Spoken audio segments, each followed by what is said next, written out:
rainy, stormy night. In honor of our men and women in uniform, if you would please stand and join me for the Pledge of Allegiance, it would be greatly appreciated.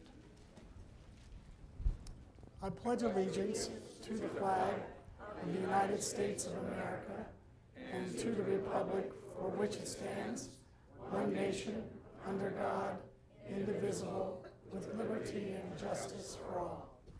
Please be seated. You know, I was thinking as I was preparing to introduce Steve this evening that, you had to brave some sprinkles or showers or whatever you did on your way in this evening. Steve had to bear with train wrecks. I don't know if you know. Last week he was in a very, very dangerous train wreck situation, and he fought his way through, and he knew if he was going to be here come hell or high water. So thank you, Steve.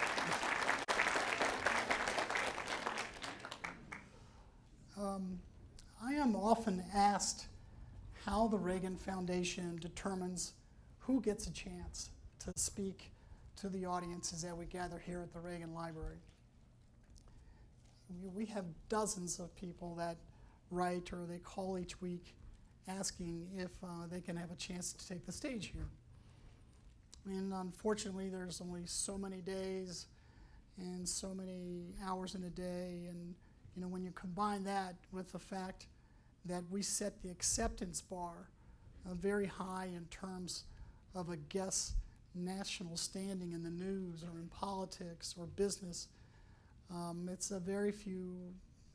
a handful of people that get invitations to speak here. One thing is we don't pay our speakers to appear like so many other organizations. We never have, and we never will. Our special guests know that the platform that they occupy when they're here at the Reagan Library is a real honor in and of itself. But one dynamic does stand out in terms of those we invite. Those who are often invited to speak at the Reagan Library have usually written a major bestseller, one that is being talked about across the country by perhaps strategists in political campaigns or by personalities on popular national news programs or among executives in boardrooms of major corporations that are trying to succeed in the public marketplace. So while I've said the bar to appear here is high, so too is the stature of the people making a real difference in this world today.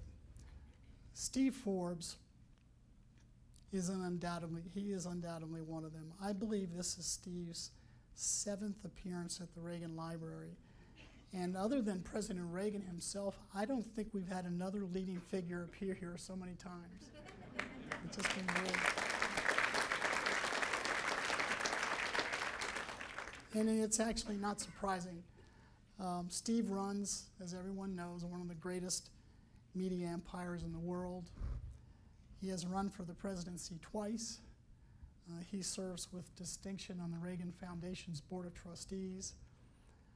He has been the national champion and spokesperson for major national ideas and movements such as the flat tax and the gold standard. It might be a fair statement that he has, I wrote this, it is a fair statement that he has written more books than I have read. But this evening, Steve and his great co-author, Elizabeth Ames, are here with the latest book entitled Reviving America.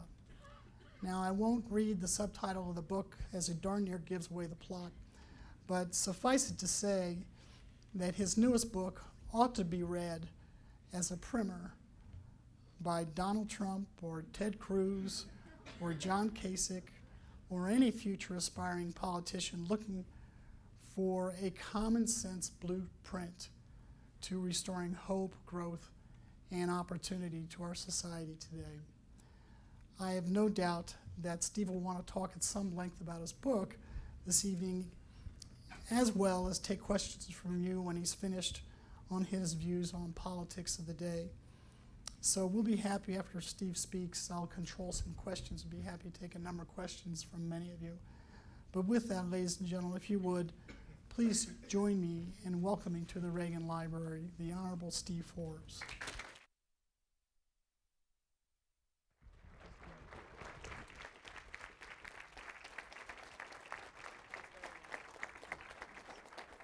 Thank you. Well, thank you. Thank you very much, John, for those very, very kind words. And thank you all for braving the elements to come here this evening. I didn't know I had come so often.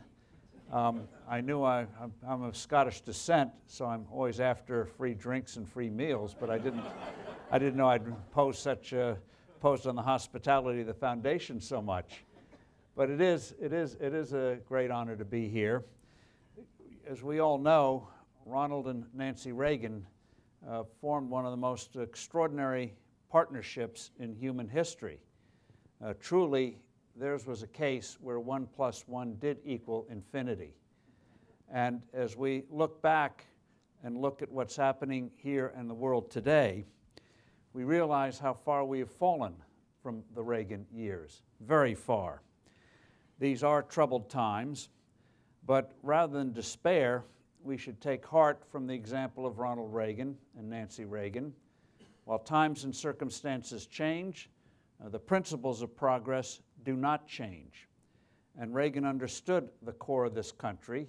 Thankfully, we are a lot stronger than the superficial indicators would have us believe today. And it won't take too much in terms of change to have this country emerge again the way it did in the 1980s, where we went from a malaise decade. None of you are old enough to remember the 1970s. It's called pandering. Tried it in politics, didn't work, which is why I'm here today in the Reagan Presidential Library instead of the Steve Forbes Presidential Library. That's another story for another time.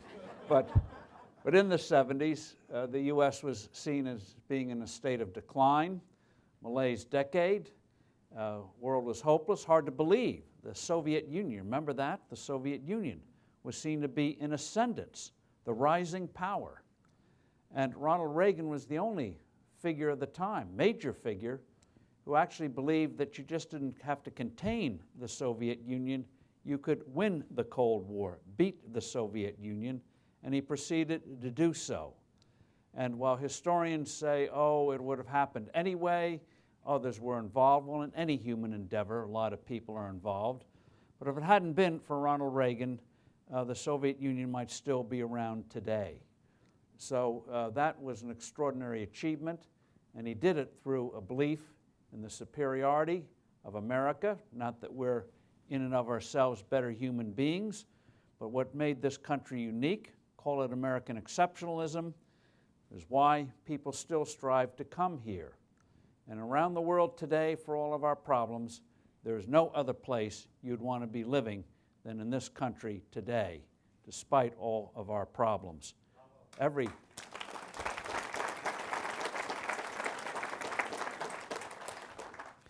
But these are troubled times. The U.S. economy, 7 years after the sharp downturn of 2008-2009, remains in trouble, second gear. We can't seem to shake it off. We get one good or two good economic reports, followed by disappointing ones. And this is what has made people so upset today. It's not that we had this great crisis. We had a crisis, short-lived, but we can't seem to shake it off. And so people are wondering, is this thing going to last forever? And to be blunt about it, we have a president, and I'm being blunt here since I'm not running for anything. We have a president who seems to wage war against prosperity. He's taken over and really hobbled the healthcare industry. You see it in the financial industry. My goodness, why would the federal government illegally, I think it'll eventually be overturned, impose 1932 dial-up telephone regulations on the internet? The one dynamic thing that has made this economy what it's given its juice, its mojo, in the last 35 years. Why would you muck around with that? But he's done it. Regulators are waging war against oil, gas, coal, as if, you know, I love windmills, and except you can tell I'm not a bird. Birds don't love windmills, but, you know, that's a 500-year-old technology. If you want a 500-year-old medieval standard of living, that's the way to go. And then even fast foods, they're waging war against franchisers, trying to treat them as a regular company so they can pick the pockets of the parent. It's amazing. Now, the courts are starting to knock down some of these rules, but they're courts being deliberative. They're way, way behind. And now the latest one are inversions. Wonderful word. But all it means is because of our high tax system, companies want to change their post office address from here to Ireland. Our tax rate, corporate tax rate, is 40% when you include state taxes. In Ireland, it's 12.5%. You don't have to be a mathematician to see the advantage of that. So instead of changing the tax code and dealing with what's pushing people away, what do? They come up with some convoluted rule that says you can't do it. They have no standing to do it. Congress passes tax law. It's not by executive decree. But they figure the companies, in order to sue, would have to go through with the merger involving billions of dollars. Then the IRS would say you can't do it, and then you could have standing to take it to court. So they figure they'll just be able to kill it by just putting that dirt in the gasoline and see what happens. And so far, they're doing it. No basis in law, as I'll be discussing in a few minutes. The Federal Reserve, an institution that gets very little look at, has now amassed enormous powers. People don't realize how powerful that institution has become, and Washington's largely ignored it. So, and their powers have been destructive to small businesses. They're trying to get their tentacles in all aspects of the financial system. Overseas, you see trouble everywhere. Japan, the third largest economy in the world, going into yet another recession. China, we know, seems to be losing its mojo. They know they have to do reforms, but can they do them? Europe, enough said. Huge refugee crisis, huge economic crisis. And what makes people worried there and around the world and even here is the feeling that the people in authority don't know what to do. And if they do, they don't know how to do it. In the Americas, Brazil, the largest economy in Latin America, in deep trouble, political trouble, economic trouble. We don't want that country going the way of Venezuela, but they're in the midst of a severe crisis. And again, they don't seem to know what to do. So this is why this election is critical. The blunt truth is, Ronald Reagan knew it, and you know it. When the U.S. gets in trouble, the world gets in trouble. When the U.S. gets it right, the rest of the world has a chance to get it right. We saw that in the 1930s. We saw it in the 1970s. We see it again today. When Ronald Reagan did his tax reforms in the 1980s, within a few years, 50 countries around the world did their own tax cutting and tax reform. So success begets success, but failure breeds despair and ugly politics, as we see around the world today. So you read commentators, they talk about a new normal. What we're going through is the new abnormal. A former Treasury Secretary, Larry Summers, talks about secular stagnation. Almost makes it sound like an alien thing has come and we can't do anything about it. Sort of a thing we just have to live through. It's all nonsense. Our condition comes from policy errors. These wounds are self-inflicted.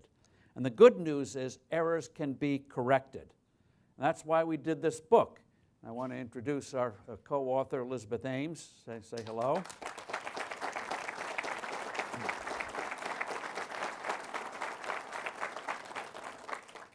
That's why we did the book. 3 big reforms. Now, there are other things that have to be done in addition to these reforms, but you have to have priorities. The big 3 reforms are repealing Obamacare and replacing it with a system where the patients are in charge for the first time in our lifetime. Flat tax, simple flat tax. You can literally do your tax return on a single sheet of paper or a few keystrokes on a computer.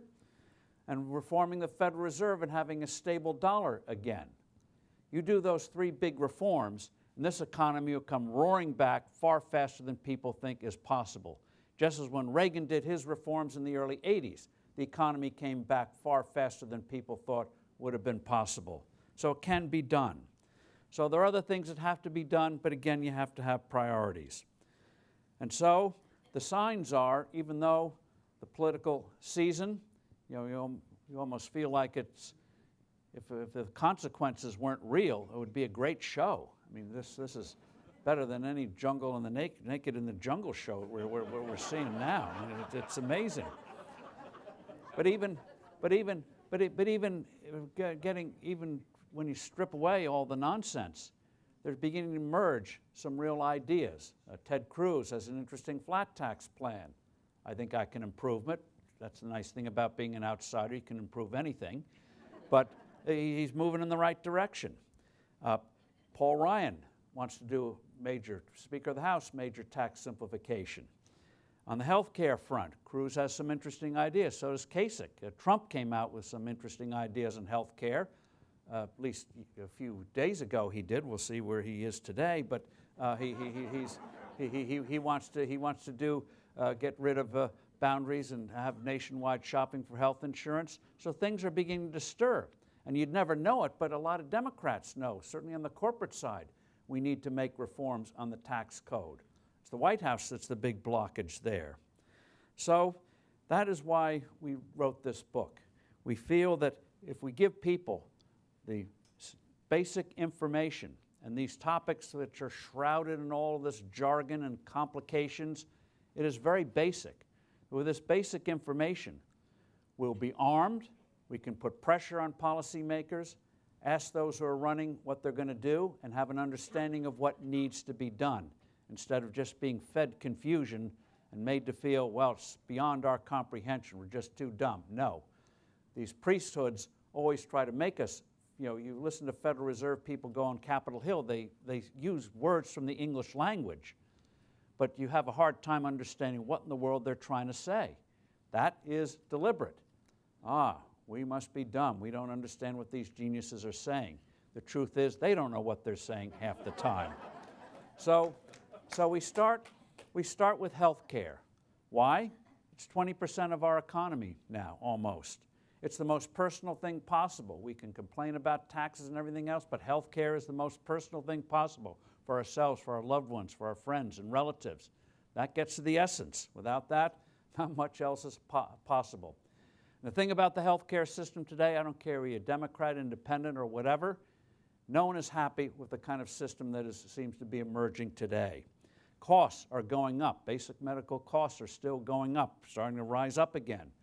You buy one of those plans on one of these exchanges, like the Bronze Plan. It looks like it's great subsidies, so the premiums are cheap. But then you notice the deductible is about $50 million, $5,000. So you have the insurance, but you can't get the health care because you have to pay these out-of-pocket costs. Deductibles, crazy. How about access to specialists? Forget it. Maybe if you go 1,000 miles, they'll let you see one, but you're restricted. It's supposed to be freedom, not restriction. You go to the hospital. You wonder, they have these things now called hospitalists. Do they talk to one another when they change shifts? Do the specialists talk to one another? They seem to too often to be in silos. You say, Aunt Tilly can't have a certain medication, yet she ends up getting that medication. And so people feel that you have these dedicated, talented people, but it just doesn't seem to be coming together right. And the problems were, this predated Obamacare, some of these basic problems. Obamacare, that's why we got Obamacare, but it's made it worse. It's doubled down on all the things that are going wrong. And so just one example. Because there's this disconnect between providers and consumers, we don't have real free markets in health care, we don't really realize how much we spend over our lifetime on health care. We cited some experts, that if you add up not only what you pay out of pocket, deductibles, it goes beyond that. The taxes you pay for Medicaid on the state level, Medicaid on the federal level. As you know, both the feds and the states pay for each state's Medicaid programs. What you pay in taxes for Medicare over your lifetime. What you lost in cash salary because the funds went to buy health insurance rather than giving you the cash. You add it all up. The average person over his or her lifetime spends $2 million. More than most people spend on a house. and we don't even know how much we're really spending in terms of taxes, foregone salaries, and the like. And so people don't know, and when they don't know, the system spins out of control. Obamacare's made it worse. We now have doctor shortages, physicians saying, giving up on this thing, going to retire. They've made it impossible for single practitioners to survive. Go to your doc and ask how much time he or she spends filling out forms. I mean, it would be nice if they're allowed to practice medicine instead of being mini clerks and bureaucrats. It's absolutely nuts. And so you look at all of that, and it's not just the overall, it's not the problem. What is the origins of this healthcare crisis? It's not quality. Overall, the quality of healthcare in this country is the best in the world. Just give you one statistic. Europe, Western Europe, has some very fine medical systems. I don't like the way they finance them, but they're not bad. But you look at cancer survival rates, 5 years. Europe, 30%. US, 58%. There's a telling difference. Then people say, well, there's too much demand. People like me are getting older. We want more health services. So the system goes crazy. But then step back and ask, why is demand for health care considered a crisis? Whereas demand for anything else in this economy is considered a great opportunity. You go up north in this state, look at the valley. People want more apps. A lot of writers glad to help you out. You go to Detroit, if you want more cars, a lot of manufacturers in Detroit and elsewhere glad to help you out. So what's with health care? Why is demand for everything else in the economy seen as a great opportunity for people to figure out how to do it better, more less costly way? And why is health care the opposite? Why does it seem when you get an innovation, it's, oh my God, it's another big cost. Oh, woe is us. People are living longer. Oh my God, it's going to break the system. You step back, it's just absolutely perverse. So the real problem is the lack of free markets. It's all third-party payer. It's the insurance companies, it's employers, it's big government. It's not you, the patient. And so the proof of it is, one proof is if you go to a clinic or hospital and you ask in advance what the treatment costs, you're going to get a very strange look. It means either one of two things. You're uninsured or you're a lunatic. Why would you want to know the price? What's it to you? Let insurance take care of it. If you owe some money, they'll let you know about it. Nowhere else in the economy would you accept that. They want to make you passive. Another proof. The crummiest motel in America wouldn't dare put you in a room with another guest with a curtain in between. Especially a sick guest. I mean,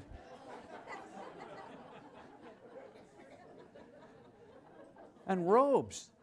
I mean, these hospital robes, if you can get them around you, look like they came out of a Salvation Army dumpster. I mean, it just shows the patient's not in charge.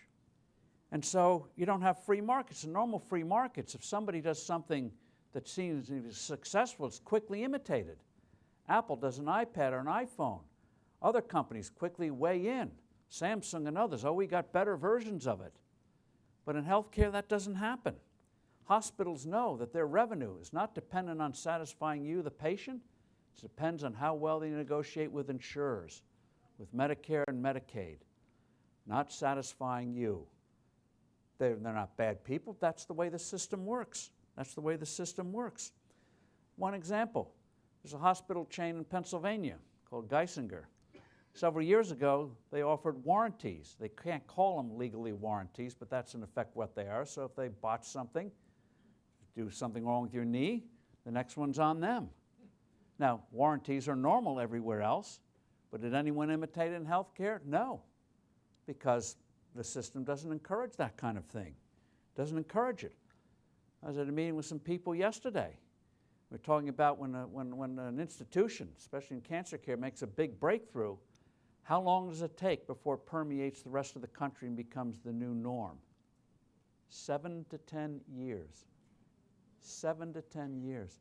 In no other part of the economy would some breakthrough not be quickly imitated, especially in this day and age of rapid communications. And you look at electronic records. They got the idea years ago, gee, it would be a good idea to have electronic records in healthcare. Bulb over the light bulb over the head. But then ask yourself, every business in this country, every dry cleaner in this country has had versions of electronic records for years. And in healthcare, you didn't have to because the system had no incentive for it. And so then they said, well, we'll impose it from the top. And so you get these crazy things where instead of having entrepreneurs design electronic records that meet particular needs for particular parts of an industry, you get sort of a one-size-fits-all. So you get crazy things like scanning written records, useless for digitization. This stuff goes on all the time.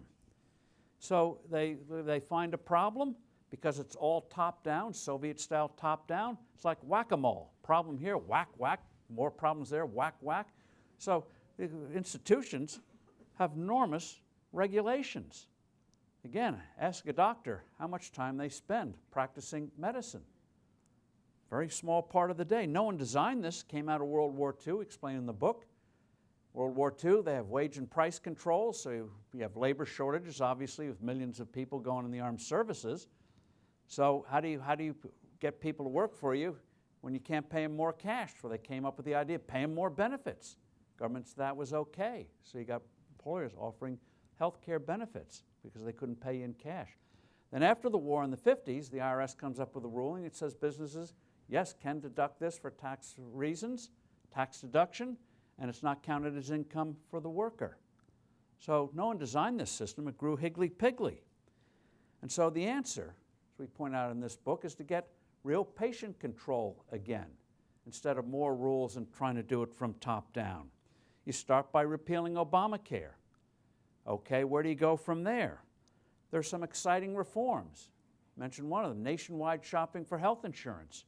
Right now, if you live in California, you're not allowed to buy a policy that's offered, say, in Oregon or Nevada or anywhere else. I live in New Jersey. Before Obamacare imposed even more crazy regulations, I could get a perfectly good health insurance policy from neighboring Pennsylvania at half the cost in New Jersey. But it was illegal. I could buy a car in Pennsylvania, but can't buy the health insurance. So I have nationwide shopping. Equalized tax treatment. If self-employed people and businesses can get a tax deduction, why shouldn't individuals?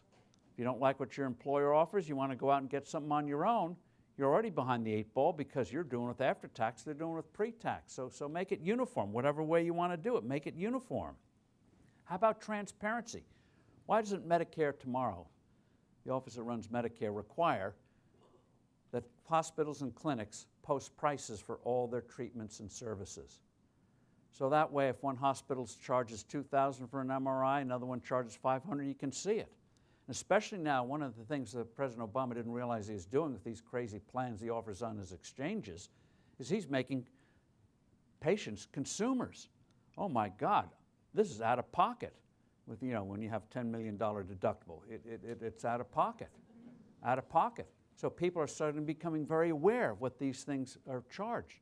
And I guarantee when people can see prices in a free market, it already puts pressure on people figuring out how to provide more for less. You see it happen all the time you'll get in healthcare. How about, talk about transparency, how about having hospitals post each month? How many patients die from infections after they're admitted to the hospital? Now, can you imagine a restaurant routinely killing thousands of people each year through food poisoning? I mean, Chipotle didn't kill anyone yet, but by golly, it was a national scandal that you got sick from it.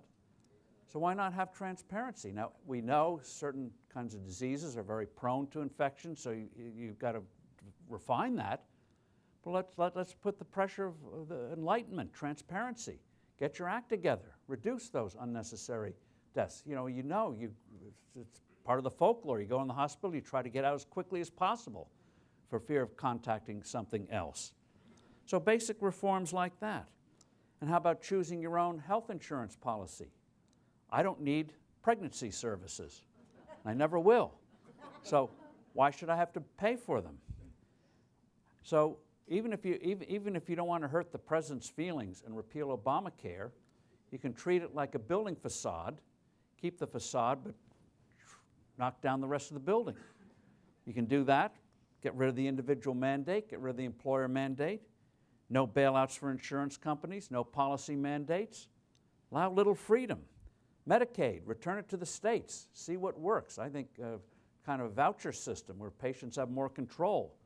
Right now, Medicaid is a scandal. You get inferior care. More and more physicians won't treat because the payments are low.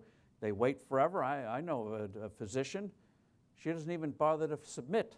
She only has a handful of Medicaid patients, but she doesn't even bother to submit to the state because she knows it just is not worth the hassle to get reimbursed. So let states see what really works. In terms of good policies, in terms of policies that give you a real safety net. Right now it's a hodgepodge system. Why not have something like high-risk pools and fund them properly? So if you, for whatever reason, you can't get normal insurance, you'll have the back. We do it with food. Food's more basic than health care. Without food, you don't have anything. But the government doesn't try to run agriculture. It's too involved in agriculture, especially in this state when it comes to water policy, but that's another matter, another subject for another time. But so you allow agriculture to produce the food, private companies process the food, truckers and others deliver the food, everything from grocery stores, hotels, and others sell the food, and people have problems. You have food banks, food stamps to deal with it. Why in the world can't you do the same thing in healthcare? So you allow real entrepreneurship, which will reduce costs, come up with new ways to do things, new delivery systems, and you still have safety nets. If we can do it in food, why can't we do it in healthcare? You already see signs of change. You see it in the enormous amount of entrepreneurship that is brimming in healthcare. You see it in cures. You've already heard in cancer, immunotherapies. And the idea now that, you know, I was brought up, you had breast cancer, you had prostate cancer, you have all different kinds. Now they're discovering it's really the genetic makeup of the disease that counts. Where it originated may not be so important anymore. But if you can get the genetics right, you can apply a cure that fits your particular needs, no matter where it is. So big things are coming. Big things are coming. You see it a long time with LASIK surgery. You don't have the disconnect between providers and consumers. So guess what? It costs less than half of what it did 10 or 12 years ago. I mentioned our publisher, Rich Karlgaard. Got it done 12 years ago, $5,000. He said he'd probably get it half the price today, probably a better result. So why? Because their providers have every incentive to make it better, more affordable.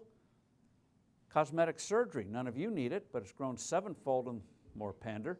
But it's grown sevenfold in the last 20 years, sevenfold. Huge technological breakthroughs, but not the inflation you see in the rest of healthcare. Because why? Because unless the result of disease or accident, it's between you and the provider.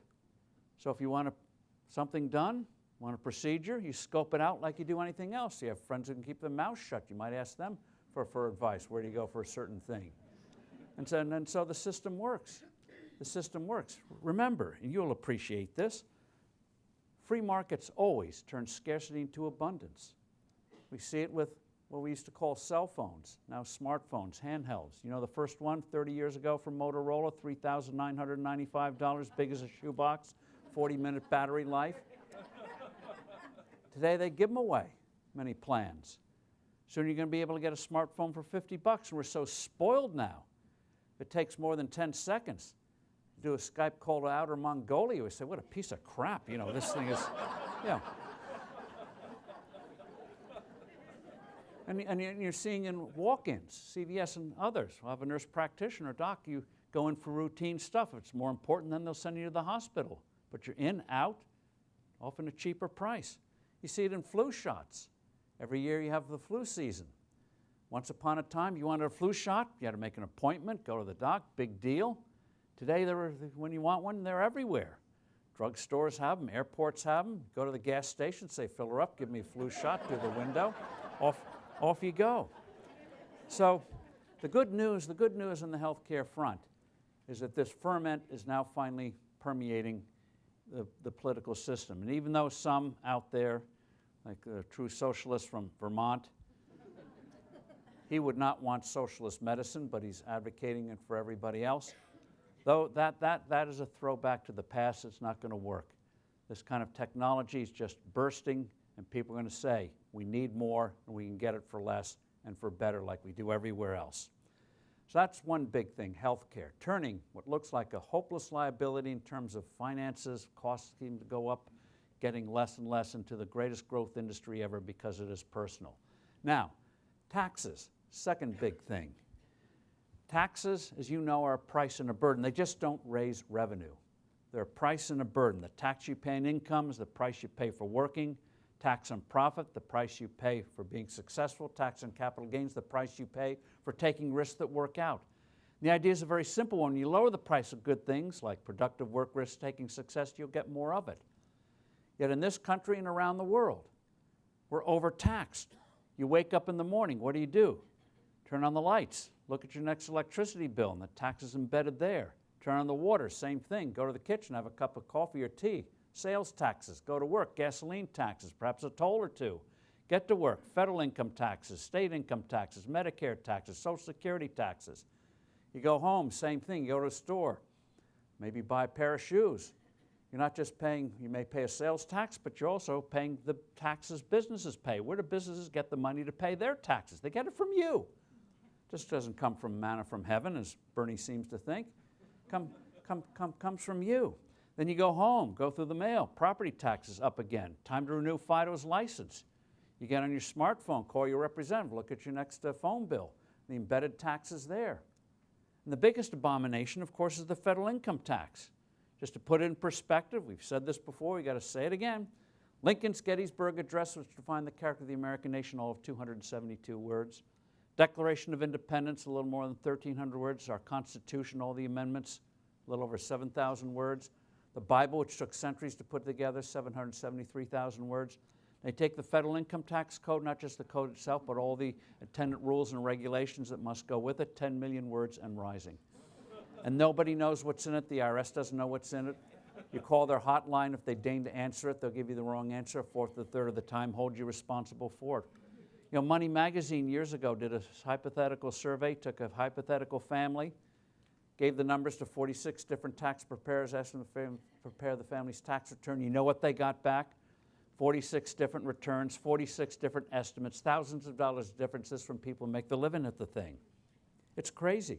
It's absolutely crazy. It's also corrupting. Biggest source of power in Washington is still the federal income tax code and all the lobbying that goes with it. Brings out the worst in us. Oh, can my kitchen table be an office? Because I sometimes do work there. Brings out the worst in us each year, frustration. And so this thing is beyond redemption. The proof of it was a couple of years ago, the then head of the tax writing committee in the House of Representatives, good guy from Michigan, a guy named Dave Camp, spent a couple of years trying to come up with a bill to make sense of the tax code. He finally got it done. It came in at 997 pages. If you need 1,000 pages to simplify something, you've got a problem. There's only one thing to do with this thing, is to take this beast, kill it, drive a stake through its heart, bury it, and hope it never rise again, just start all over again. All over again.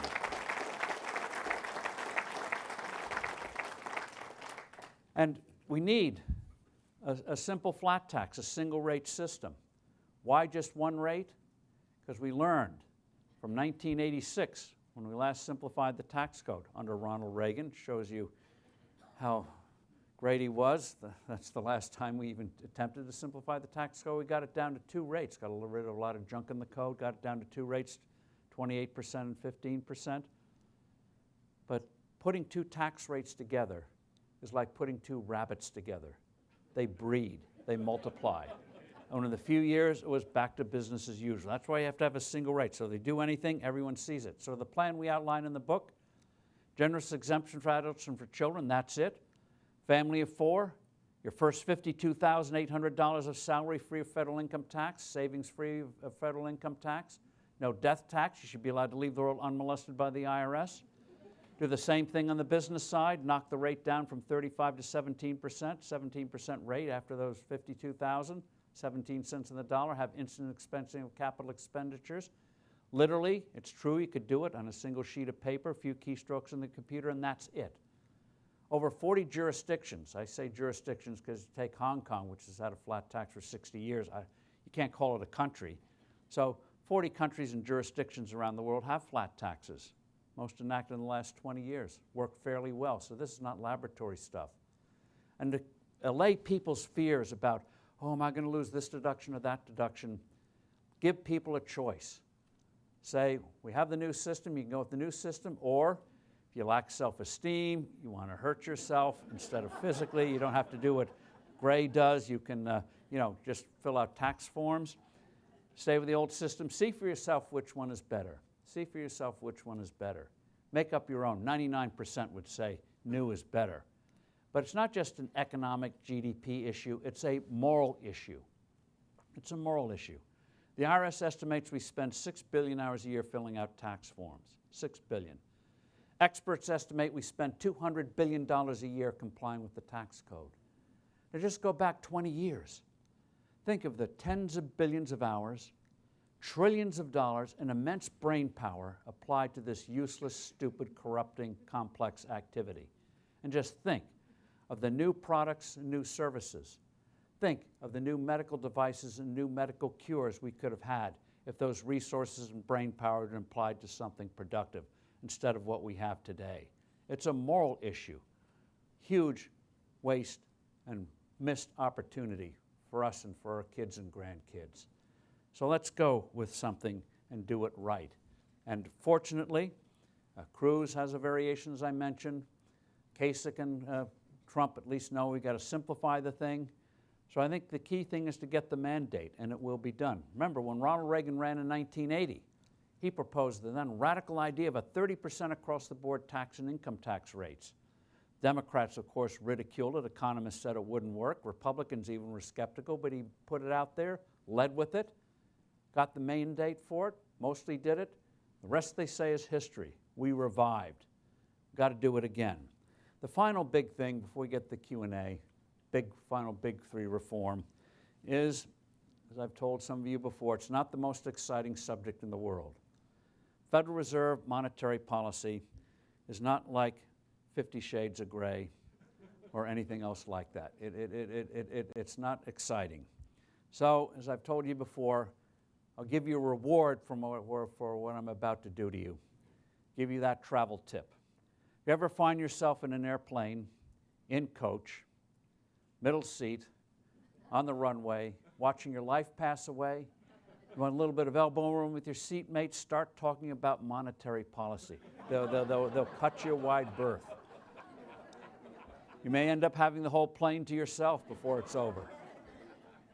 But the thing is, and I know when you say monetary policy, Federal Reserve, Ben Bernanke, Janet Yellen, foreign exchange rates, repurchase agreements, blah, blah, blah, the eyes get heavy. The eyes get heavy. But the thing is, you can get taxes right, you can get government spending right, you can get regulation right, but if you don't get the money right, you're going to have a real problem. The reason is simple. Ask yourself, how do we make progress in this world? We do it with interacting with each other, buying and selling with each other, specializing so I can focus on putting out magazines and websites instead of having to make my clothes each day and grow my food each day. You do it buying and selling with each other. We do it around the world, happens billions of times a day. Money makes that process easier, makes it seamless. The thing to understand about money is it has no value in and of itself. It's like a claim check. You go to a restaurant, you check your coat, get a claim check, coat check. Has no intrinsic value, but it represents a claim on the coat. Money represents a claim on products and services. It depends on trust because it has no intrinsic value, those pieces of paper, those ellipses of a computer. Money is not wealth. Money measures wealth. Money measures value. The way a clock measures time, or a scale measures weight, or a ruler measures space. Money measures value, makes it easier for us to transact with each other. In the old days, we had barter. Barter was very inefficient. Say I sold an ad in Forbes 3,000 years ago. How would I get paid? Perhaps with a herd of goats. Let's say I wanted to buy iPads for our writers. I'm being a little facetious here. Go to the Apple store.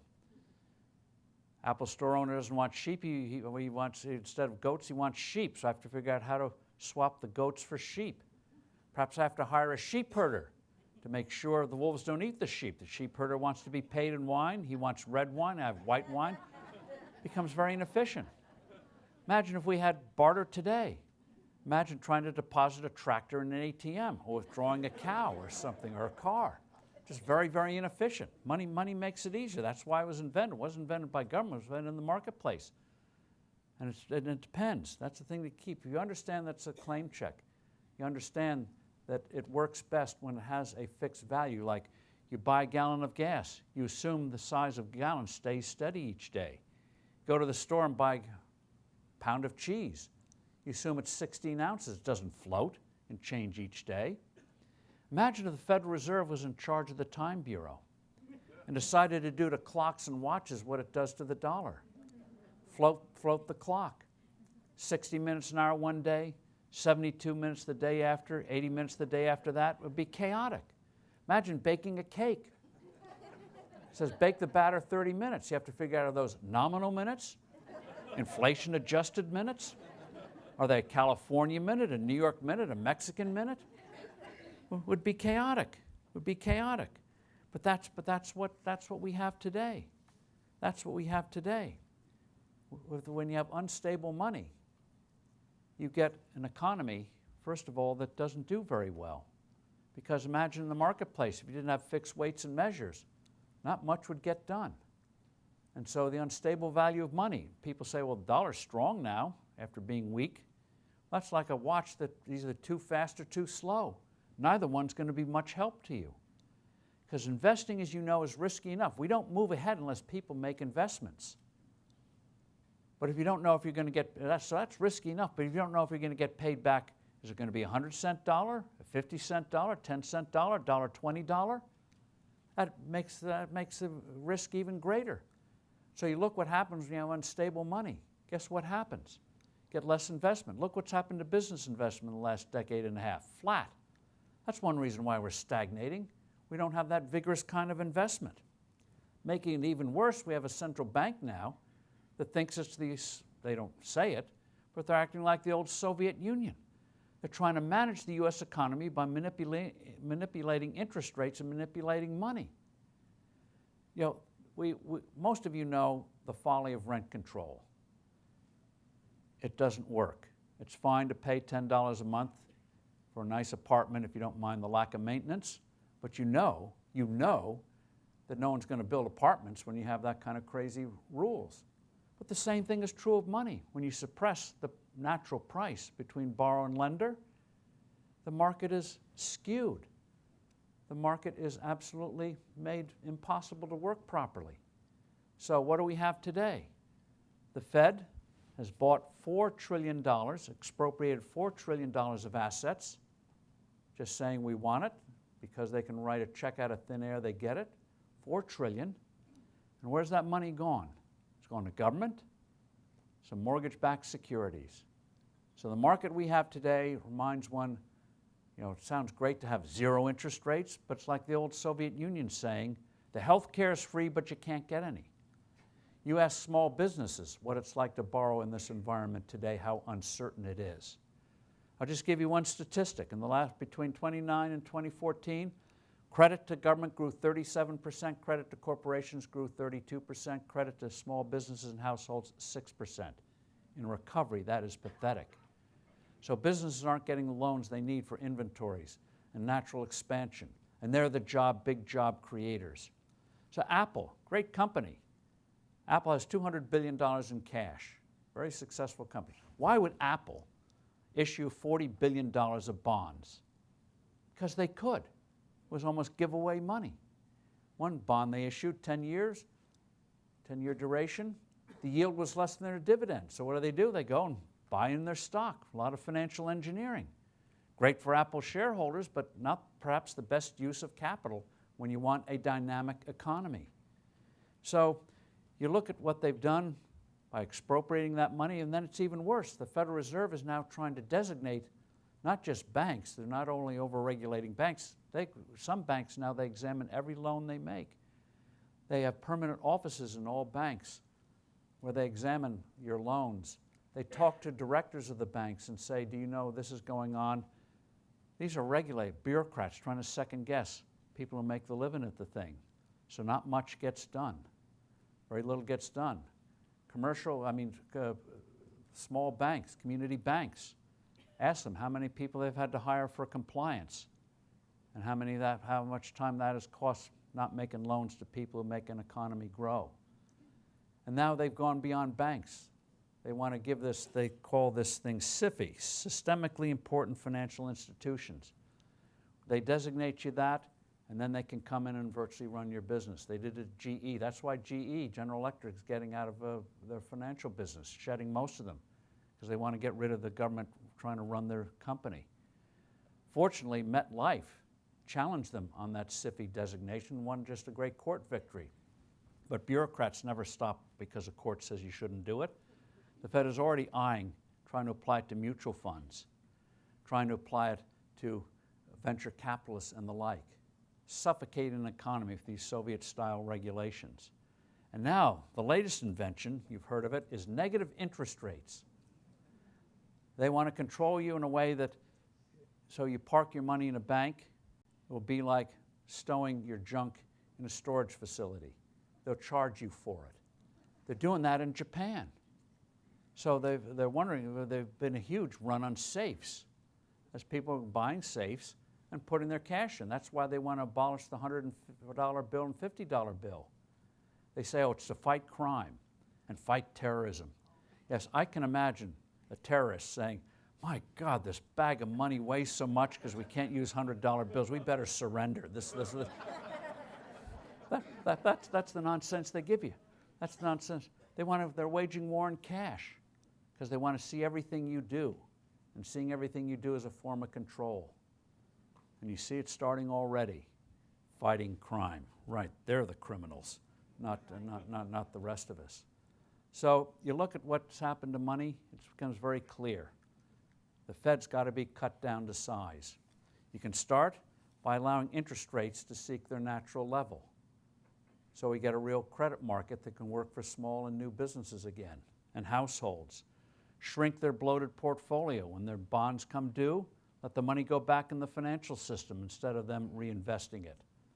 I trust you to invest money more than the mandarin bureaucrats at the Federal Reserve. And ultimately, and we'll get to the Q&A, ultimately, we're going to go, not now, but ultimately to a gold standard. Now, when I say that, people say, oh my God, is this guy a nut? We're going to have to use gold coins? No. In this case, gold is like a ruler. Gold has a fixed value, intrinsic value. When you see the price of gold change, that's not the value of gold changing, that's the value of the dollar changing. People's perception about the dollar. We had a gold standard for 180 years. It worked. If we'd maintained the growth rates that we did for that 180 years in the last 40 years, our economy today would be 50% larger. Think of that, 8 trillion of lost opportunity because of unstable money and lost investment. So in terms of gold standard, we explain in the book, very simple way to do it. Variety of reasons, gold keeps its intrinsic value better than anything else. Not perfect, but better than anything else. So these are the big three reforms. You control health care, and we can have effective safety nets, just like we do with food and many other areas in this economy, in our lives. Have a tax code that allows you to focus your minds and brains and time on productive activities. And have a dollar, as we did from the time of Alexander Hamilton and George Washington to the 1970s, that has a stable value, 12 inches in a foot. Doesn't restrict the size of a building you may wish to construct, just makes it easier to have something that has fixed length, fixed metrics, so you can get about doing the building. Same thing is true of investing. Stable value. You do those three big things, this economy and the world will be a much better place and faster. So, arm yourself with the information. It's simple information. They'll try to confuse you with it. But if you understand, like money, it's a claim check. You're ahead of 99% of the economics profession, the way they have it. And closing on that, when you go to the restaurant next time, it's weather's foul, so you check your coat. Just think of the way many economists, central bankers think. What if a restaurateur came to you and said, gee, if I create more coat checks, that'll stimulate the production of more coats. and that'll give me more customers in my restaurant. You'd say, you got a problem. I'm going to seek opportunities elsewhere. That's what they do. You know, counterfeiting is illegal because it's like counterfeiting a claim check. In government, they call it quantitative easing when they do it. It's a form of cheating, and it's not right. So bottom line, yes, we've got very serious problems today, but the good news is, as Ronald Reagan demonstrated, we've overcome these by doing big, bold, and right principled things. Thank you very much.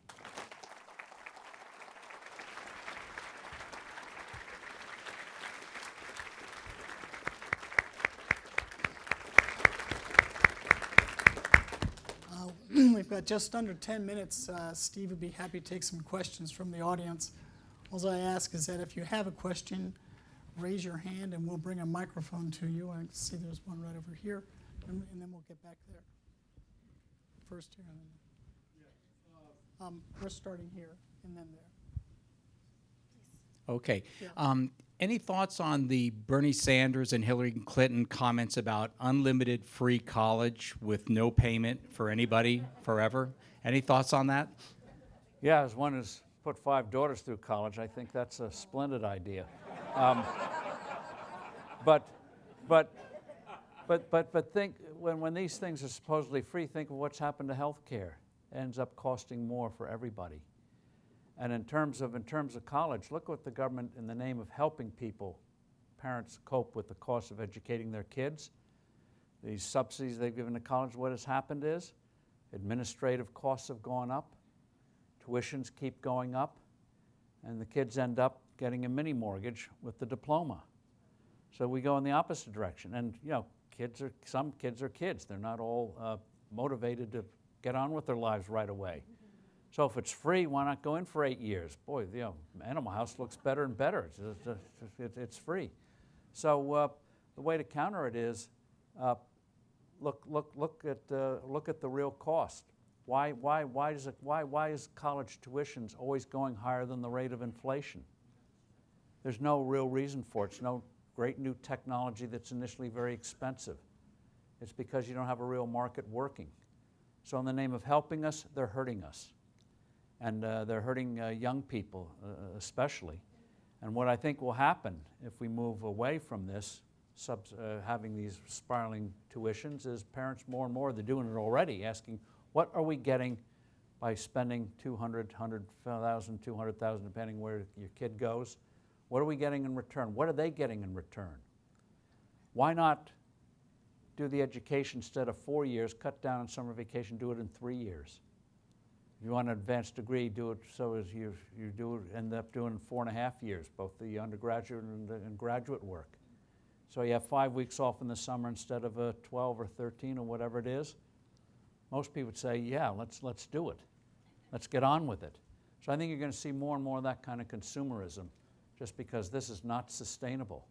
And one of the good things about high tech is learning is going to go on forever as never before. How easy it is online. You take some of these advanced executive courses like at Harvard and Wharton, you spend 2 weeks in a classroom, the other 14 weeks you're doing it online. You're going to see that more and more. So information is going to... I remember when I went to college, we had things called card catalogs. You remember those? Some of you old enough to remember. Now, you go online. It's absolutely a miracle how much you can find, how quickly it is. So education should be cheap. Dirt cheap more and more. And lectures, even if it's the old thing where you sit in the hall, this way you don't have to go in with a hangover. You can go in your room and go at your own speed. It may take you 5 hours to work through the thing, but at least you have a chance to absorb something, going at your own pace. And so there's a lot that can be done. So yes, free means less, and free means we get less education. Back here. Right. So sorry, sir. Yes. Each year I see numerous instances of government waste and lack of common sense. And you talk to your elected officials about it, and not much of anything is done. There's no incentive. If some of our elected officials were to have their salary and their benefits drastically reduced, they might do something about it.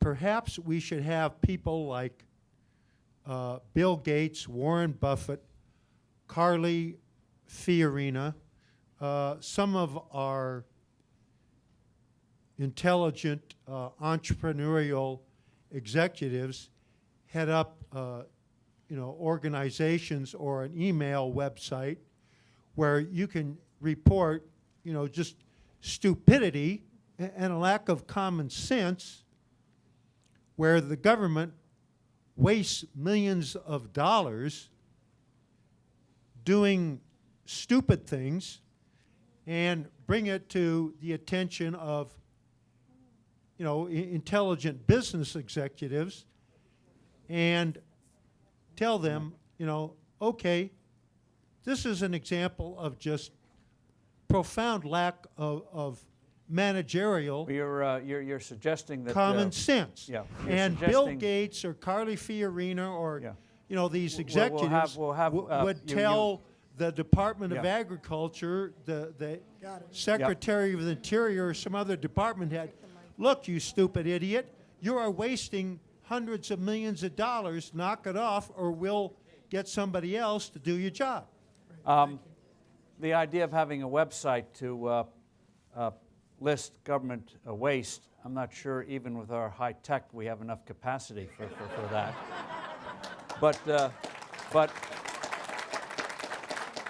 But I think the key way to do it is not just try to make government more efficient, but have government do less things that it's simply not equipped for. We all know the scandal of the VA. It's one thing for veterans hospitals. Initially, they were designed, one, because we didn't have hospitals in the Civil War when the origins. But there are certain areas where there's certain kind of wounds where they could have a real specialty and expertise. But why not? And they've got a new guy running the VA for the last year and a half, and not much is done because you have almost IRS-like rules and work rules and the like. And so the solution, all the candidates are in favor of it, on the Republican side, is give the vets a voucher. If you can't get in that hospital, you can take it and go to another hospital and get the treatment you need. So when you have that kind of competition, I think that's a good way to do it. Recognize there's a lot of things government can't do, and let people whose well-being is dependent on doing things right, because they won't get your business if they don't, and do it that way. And because government, there's a lot they can't do. And this is where that overused word deregulation is so important. Keep it off the internet. It was working just fine, thank you very much, rather than crush it now. Investment in the internet and new things is slowing down. Open it up. And on health care, again, as we discussed, you can have effective safety nets. You can have real entrepreneurship. You can have patients actually being running, in effect, be the kings of the system again, and get more for less. And so that's the way you do it. And that way, in the area where you do need government, let's take the biggest one, defense. That's what government was initially there for, to defend us from both internal foes and from external invasion. One of the problems there, of course, is you don't have much competition. And so you do need reform, like the procurement system in the Pentagon really hasn't been seriously reformed for decades. There's no reason why, by the way, why it should take 20 years to get a new weapons system from conception into production. No company could survive with that kind of timeline. So let's see how we can do that. So in areas where we have to do it, yes, there's a lot that can be done. And it's so easy to spend other people's money. In closing on that, let me just cite you, and we cited in one of our previous books, a British historian, first of all, I'm not just wrapping government. And by the way, Ronald Reagan, you listened to his speech from October 27th, 1964. He talks about the true immortality. The only thing that's immortal in this world is a government program. In the private sector, if something doesn't work, you get rid of it.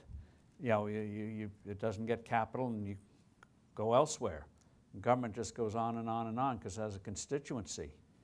But the key thing on that, and he understood that. But the key thing is, have government just focus on a few key things, and make sure that others can get what is needed. Again, having a smaller government does not mean a heartless government. It means more effective government, means more resources being devoted to making your lives better. And when you hear this talk about income inequality, the real problem is wages are not rising. Most people couldn't care less what Bill Gates makes each year. What they want to know is my opportunity to get good work, get more skills, move up the ladder. My kids are even going to do better than me, so maybe they can be nice to me in old age and that kind of thing. But what is actually still shrinking today is what you might call the quality gap. What we take for granted today would have been science fiction a few years ago. And once upon a time, if you're rich, one of the advantages was you had your own chauffeured limousine. Today we have Uber. Everyone has a limousine or a car service on demand, and you don't have to worry about wages or benefits or whether the guy has a cold or not, or his wife made him mad that day. You don't like him, you go get somebody else. So Uber and others, these kind of innovations make the quality of life, even if you don't have a big income, a lot better than what we had before. It's after 7 o'clock, and we need to start the book signing, so I'm sorry we have to cut off the questions, but on behalf of everyone here, Steve, we just want to say thank you so much.